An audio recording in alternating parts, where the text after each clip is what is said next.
18 का 28 पढ़ेंगे तो वहां पर प्रभु यीशु मसीह ने कहा है, हे सब परिश्रम करने वालों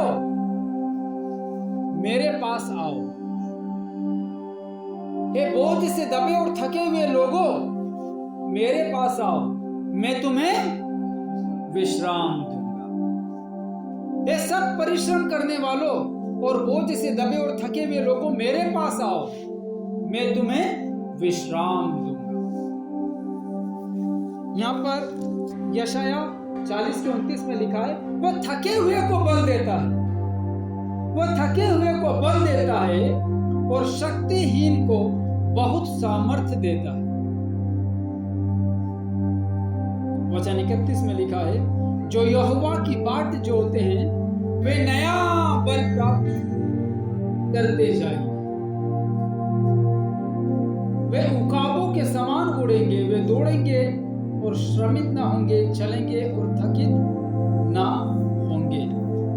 जो यहोवा की बाट जोते हैं वे नया बल प्राप्त करते जाएंगे। जो यहोवा की बाट जोते हैं वे नया बल प्राप्त करेंगे, वे नई ऊर्जा पाएंगे, वे नई ताकत पाएंगे, नई स्ट्रेंथ पाएंगे, वे एनर्जेटिक हो जाएंगे। स्पिरिचुअली आत्मिक रूप से वे मजबूत हो जाएंगे, फिजिकली भी वे मजबूत हो जाएंगे, फाइनेंशियली भी वे मजबूत हो जाएंगे, परिवार के अंदर भी वे मजबूत हो जाएंगे। वो जिस भी वातावरण में रहेंगे, जिस भी एटमॉस्फेयर में रहेंगे, वहां पर वो क्या करेंगे, वो उकाब के समान उड़ेंगे, वहां पर वे ऊंचे होंगे, वहां पर वे शाइन होंगे, वहां पर वे चमकेंगे और लोग कहेंगे तुम अलग हो। साम चैप्टर 92:12 में लिखा है, धर्मी लोग खजूर के समान फूले फलेंगे और लबानोन के देवदार के समान बढ़ते रहेंगे। आइज़ाया चैप्टर 3:10 में लिखा है, धर्मियों से कहो कि उनका भला होगा,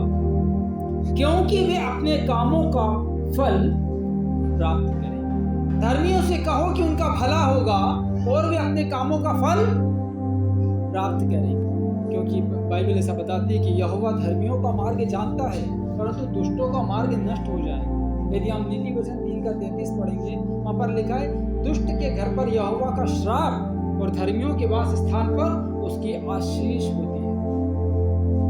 तो परमेश्वर धर्मी को आशीष देता है, दुष्ट को आशीष नहीं देता। दुष्ट के ऊपर में वो कर्स देता है, वो श्राप देता है, धर्मियों को वो आशीर्वाद देता है और वो ऐसी आशीष देता है कि वो आशीष फलती है, फूलती है, वो अबंडेंस होती है।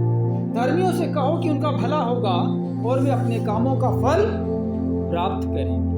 उत्पत्ति 26:12 और 13 में लिखा है, फिर इसहाक ने उस देश में जोता बोया और उसी वर्ष में 100 गुना फल पाया और यहोवा ने उसको आशीष दी और वह बढ़ा और उसकी उन्नति होती गई, यहाँ तक कि वह अति महान पुरुष हो गया। अकाल के समय में इसहाक ने बीज बोया और बाइबल कहती है उसने 100 गुना 100 टाइम्स 100 गुना उसने फल को काटा है, 100 गुना उसने फल को काटा है। कारण क्या था? कारण ये था, आइजाक जो था वो परमेश्वर के साथ में चलने वाला इंसान था, परमेश्वर की आज्ञाकारिता में चलने वाला इंसान था, वो परमेश्वर की आज्ञाओं का पालन करता था, वो परमेश्वर का भय मानता था, जो परमेश्वर कहता था वही वो करता था, जो परमेश्वर उसे मना करता था वो काम वो नहीं करता।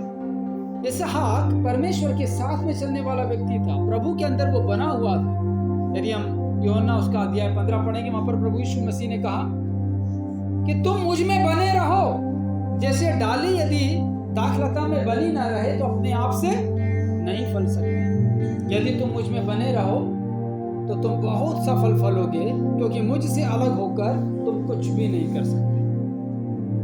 यदि तुम मुझ में बने रहो, यदि तुम मुझ में बने रहो और मेरा वचन तुम में बना रहे तो जो चाहो मांगो और वह तुम्हारे लिए हो जाए।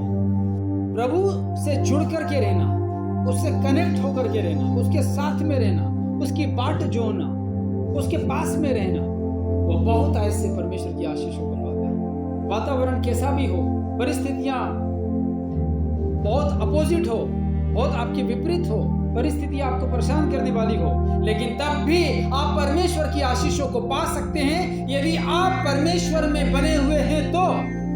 इसलिए यशायाह 3:10 में लिखा है, धर्मियों से कहो कि उनका भला होगा, धर्मियों से कहो कि उनका भला होगा और वे अपने कामों का फल प्राप्त करें। धर्मी लोग खजूर के समान फूले फलेंगे और लबानोन के देवदार के समान बढ़ते रहेंगे। जो यहोवा की बाट जोते हैं वे नया बल प्राप्त करते जाएंगे।